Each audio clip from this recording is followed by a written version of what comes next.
Alors, voilà le premier tirage du jour d'une mission d'âme. Je précise et je vous remontre d'emblée mon invitation à ne pas oublier votre coupe. Ce qui a été le cas pour mon ami artiste qui m'a envoyé ce tirage aujourd'hui. Mais en fin de tirage, il y aura quand même une surprise par rapport à... Les artistes sont tellement créatifs qu'ils trouvent toujours un moyen de contourner les consignes, de se les réapproprier et d'une manière super constructive. Donc je vais, hors de la coupe, vous lire ce tirage de mission d'âme. Pour cette amie dont j'apprécie énormément la fantaisie, la juvénilité, l'innocence et la générosité dans son travail. Alors, ce qu'il a eu comme première carte pour l'ici et maintenant, celle-ci, c'est Yodine. Yodine parle essentiellement de se retourner vers son paysage intérieur, vous le savez. Alors, au terme de 2 mois de confinement, c'est pas très étonnant qu'on ait envie d'aller explorer à l'intérieur ce qui pourrait nous permettre d'exister à l'extérieur.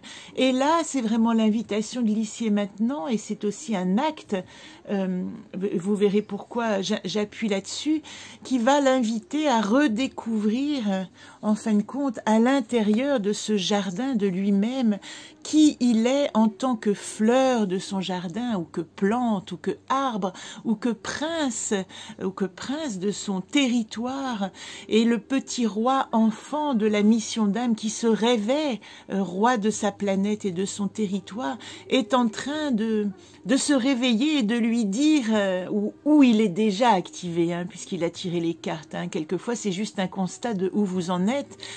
Ça peut vous parler comme un état présent ou vous parler comme une nécessité tout à coup de réactiver ça.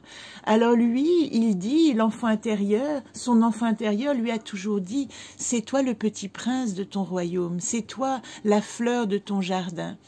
Voilà, et c'est ce que tu dois activer. Et je dis souvent, quand je parle de Yodine, que la nécessité, c'est comment mettre ce paysage intérieur en regard extérieur, c'est-à-dire que le monde ressemble exactement à ce que nous en voyons à l'intérieur. Alors, quel est le blocage, puisque tout est si beau, là, il y a quand même quelque chose à exercer. Eh bien, la difficulté, ça pourrait être que cet enfant intérieur a oublié, d'une certaine manière, sa mission d'âme. Peut-être qu'il parcourt son jardin, mais sans se rappeler de sa mission, entre guillemets, et sans se rappeler du fait que il ne suffit pas d'être la fleur d'un beau jardin, mais peut-être que derrière, vous voyez, cette carte, elle parle beaucoup d'espérance. Donc, être la fleur de son jardin ou le petit prince ou le roi de son royaume, à quoi ça sert? À quoi ça peut servir à l'extérieur? Et son invitation, qui est la 4e carte, donc qui correspond ici, hein, à l'invitation, elle lui dit, tu dois réactiver l'amour. Chesme, c'est l'amour et c'est l'union. Alors ici, c'est l'union des 2 mondes, c'est l'union de mon paysage intérieur avec le paysage extérieur. C'est comment je vais accueillir, roi de mon royaume, tous les autres rois des royaumes aussi, à leur niveau, et tous les autres royaumes, et que je vais pouvoir exister avec cette espérance aussi à l'extérieur. Donc sa mission d'âme, elle est essentiellement ici dans ce jeu, se relier à ce que mon espérance fait fleurir dans le monde. Je voudrais juste terminer, puisque nous avons quand même, avant que je mette en ligne les vidéos, je demande toujours l'accord à la personne, et je le fais de manière, après le tirage, de manière anonyme, mais il est souvent une bonne synthèse.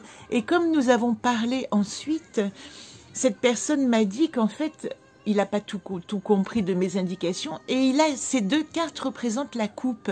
Donc si j'en suis à moi dans le monde, ou moi dans le monde, je ne sais pas dans quel ordre, hein, a été probablement que c'est lui, moi, l'espérance, donc il a retiré la même carte qu'il a posée en enfant intérieur, ou bien si c'est cette carte qui était en dessous, donc qui représentait le monde, elle l'invite à découvrir les autres fleurs dans le monde, hein, donc à réactiver sa nature d'espérance.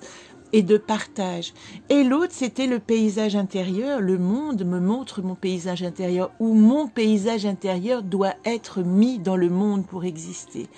Donc, la synthèse de cette mission d'âme magnifique, c'est que ta mission, mon ami, est de réactiver l'espérance dans le monde avec la beauté de ton paysage intérieur, ce que tu proposes comme richesse, et générosité et partage, et hormis toute, vraiment faire fi de toute désespérance et de toute lassitude, etc., et garder l'espérance, la foi dans ton chemin d'âme qui est de distiller toute cette beauté dans le monde. Voilà pour ce premier chemin magnifique. Et je l'embrasse bien tendrement, mon ami.